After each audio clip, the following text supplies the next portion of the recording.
he's going to be leading the show, taking centre, marking centre, and slamming it down the crease with Ian Healy. His name is Corey Parker, who will be leading up SENQ into the new year of 2025, and he's on the line. G'day, Cozza. Hello, mate. How are you going? Mate, congratulations. I haven't spoken to you on air about this, but, mate, well-deserved. And a lot of people had their say. And, look, surveys going around, who should you get? And I think they've absolutely landed on the right person, Cozza. So congratulations on your 2025 year ahead.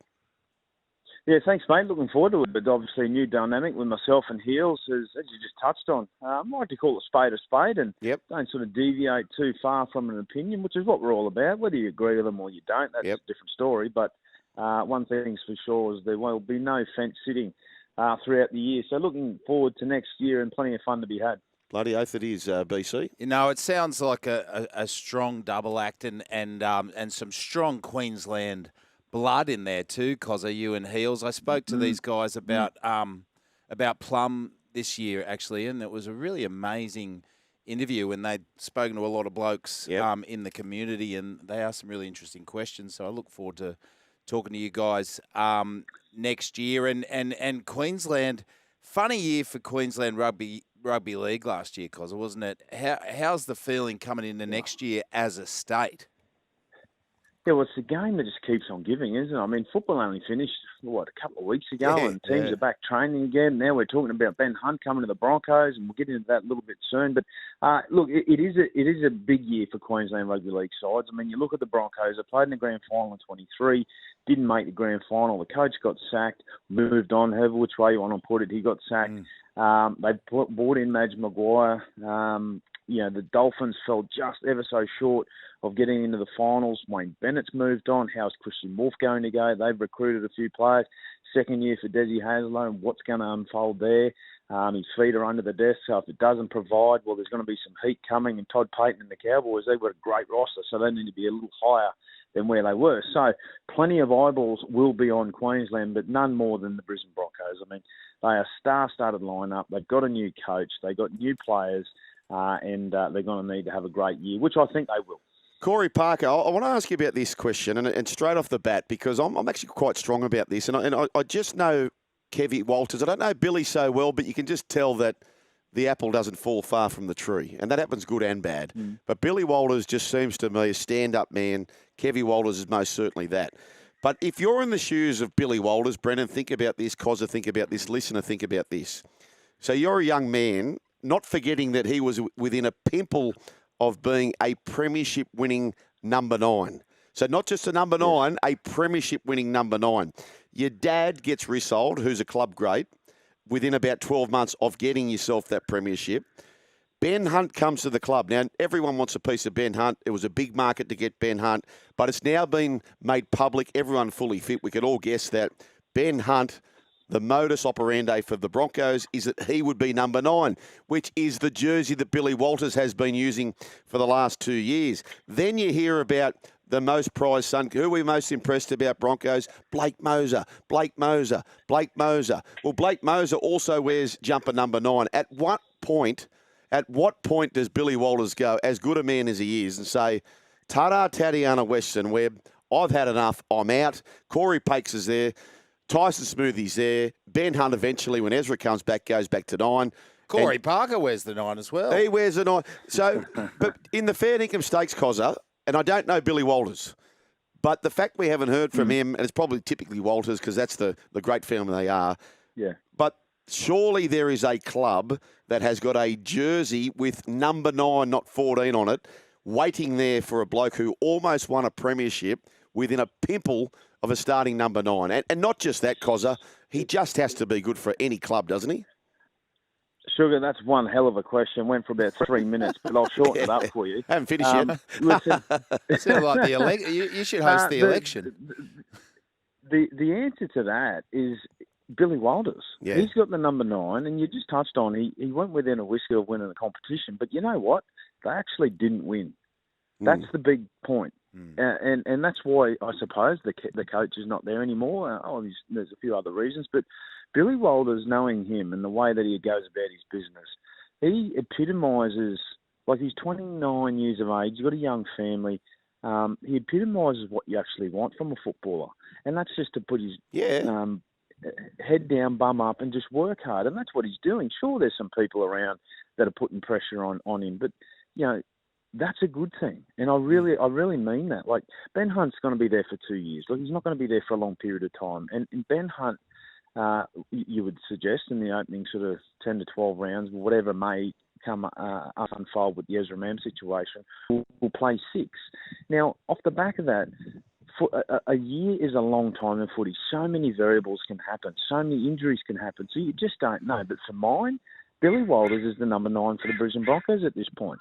Yes, there's Blake Moser. Yes, there's Corey Pakes. Yes, there's Tyson Smoothie. But they've been there and right throughout the last few years. Now, I think he was a really underrated player in that grand final. Right. He was terrific, I thought, Billy Walters, in that opening sort of first half in particular. But his role within the side, I think there's absolutely no uncertainty that he'll be the number 9 for the Brisbane Broncos. Will Ben Hunt get an opportunity to play 9? Yeah, potentially. If Ezra Mam's back and Ben Hunt's back and Reynolds is playing, yeah, well, then could be an opportunity. But you cross those bridges as they come. Like Blake Moser, he's only right in his infancy of playing in the NRL. He's obviously got his best football ahead of him. So, and Hunt might be able to, throw some tutelage that way. But for Billy Walters, handles himself really, really well. Like he's an experienced, I'm going to say experienced player, but an experienced sort of just in life in general. Like nearly 30 years of age, got a young family, and he approaches his football that way. So I'm a big fan of the way he plays. I'm a big fan of the way he carries himself. But he's done a terrific job because there was that nepotism, I suppose, when he came in under Dad and Kev, and Kev's now moved on. But he will and truly answer some critics off the back of that. Tell you what, I drew 2 10s in blackjack, and I held, right? A 3.5 minute question. Yeah. And then Cozza just come back with the blackjack. He had an ace and a 10 with a 5-minute answer. You've got to go longer than the question, or it's not an answer. That's right. Can I just ask you this? I'm not saying anything yet. I love what he said about Billy Walters. I'm just bloody heck. I'll just bring the oranges on. I love what he said about Billy Walters, but I kind of feel like if you're Billy Walters' mate, it's like, mate, she loves you now, but guess what? They're trying to break up with their partner later in the year because they want to be in love with them. And that I kind of feel like if it's like a spy too, isn't it? You know what I mean? Like, absolutely. I wonder, Corey, like looking at Madge, old school, famous from the documentary, doesn't mince words, doesn't muck about, got a kind of unmotivated New South Wales side to suddenly play like the Maroons and really get Origin in inverted commas. I'm thinking, what's his first 2 steps when he gets to Brisbane? And I thought, would it be straight to Just Cuts to get a normal haircut for everyone and then down to Lowe's to get everyone in some normal clothing? Is that what he's doing? Just Cuts, Lowe's. This is how we're going to do it. Old school 80s boys. What do you reckon?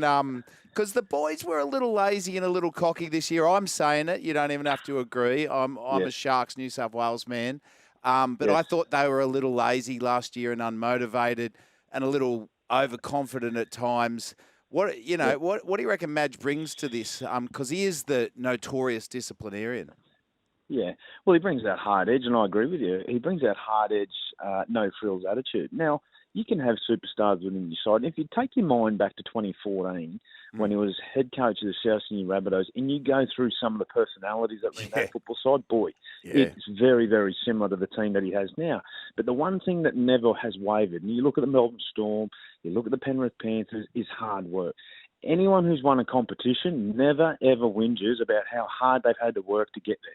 Never once in a day have you heard someone say, boy, I'm going to have a whinge because we just won a competition. So that's what he's going to bring. He's got a great group of guys there, some wonderfully talented young human beings that can play the game of rugby league.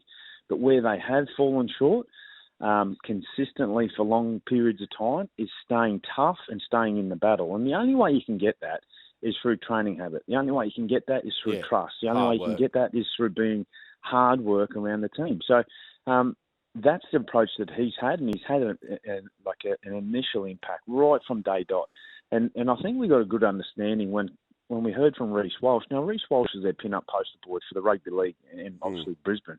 But we have not heard Reece Walsh talk for nearly 7 months. Wow. And the first thing that Madge has done is put Reece Walsh up in front of the media, as he should, because Reece he's come out and said, well, Madge is going to take us from being boys to men.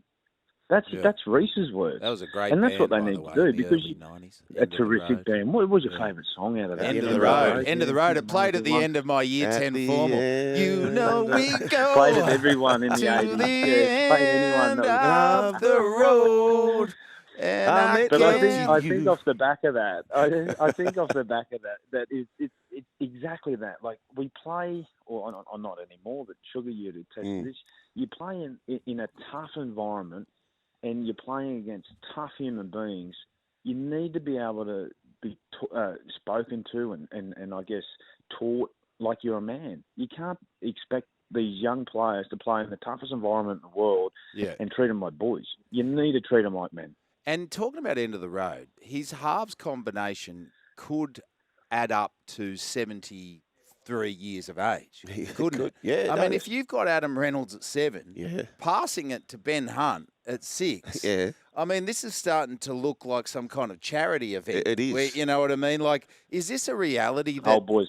It looks like an old boys game of Oztag. I mean, is this a reality for the Broncos that you could have these two veterans? They're not exactly fast. Neither of them are running. Neither of them are pretty runners of the ball. Is this a reality that they might have two veteran, just, footy playing legends, great kicking games, proven winners in big events, especially Ben Hunt's broken New South Wales heart so many times, doesn't fear the big game. But could that be a reality that you've got, two late 30s guys? Yeah. Yeah, absolutely. I think you're being a little harsh on Benny Hunt in terms of not being quick. He's got a good show at pace, but Renault, no, he's got those little pig trotters going, and they still don't go anywhere. But like when you look at the best halfbacks, and we all judge halfbacks based on the back end of their career, for example, and you look at what Renault had when he first got to Brisbane and the influence that he had. Benny Hunt's still part of the Australian side, still playing for Queensland, so he's still right in the thick of what he's doing. So that experience, you just touched on about 70 years of age, if you combine their ages, but if you combine their IQ and their knowledge and what they've been able to achieve throughout their careers, that's invaluable. It's invaluable for like a Moser. It's invaluable for, Kobe Black and Jock Madden and these younger guys that are just seeing them go about their business. I mean, we talk about, how Sam Walker is and how he's travelling along and, Jonah Pezzett and these sort of young guys, but they're miles away from being household names in the rugby league when you've done it year after year after year like these two guys have. So to get Ben Hunt back at the Brisbane Broncos for $550 is a great buy because it's not a high risk in the sense that you're not breaking the salary cap to get him there. And it's the prodigal son, isn't he? He's got unfinished business. He's got unfinished business, isn't he? And I'm a big believer, and Ben Hunt, he's been at the Brisbane Broncos for 7 years. He went away, but he's still got that real beloved, burning desire. He knows what the DNA of the Brisbane Broncos is all about.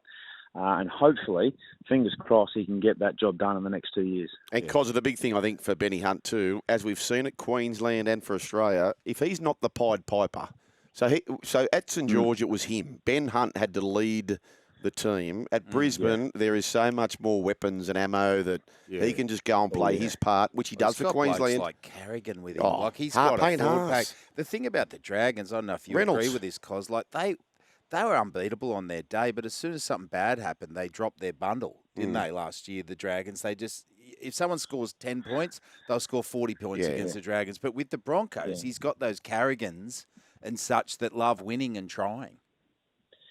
Yeah, you're right. I mean, you go through some of those players, and I was involved in the club at the time. A lot of those younger players in the core group, Katoni Staggs, Carrigans, Haas, and the like, they wore some scars. Let's not forget, it wasn't so long ago. They got a wooden spoon. Like they wore some scars in the infancy of their starting in the NRL career.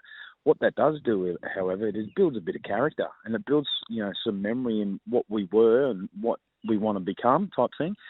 So for Benny Hunt, who has a great relationship with a lot of those players anyhow, he does, I actually think Benny will just find training just an absolute pleasure to be at because he's not the one that everyone's going to be looking at. He's not the Reece Walsh on the $1.1 million deal like he has been for the last 7 years. He's Benny Hunt on $550 that's just going to go out there and play some footy. Hey, Cozza, we're chatting with Corey Parker, SENQ, who'll be leading breakfast next year. A bloke's name who's gone very, very quiet.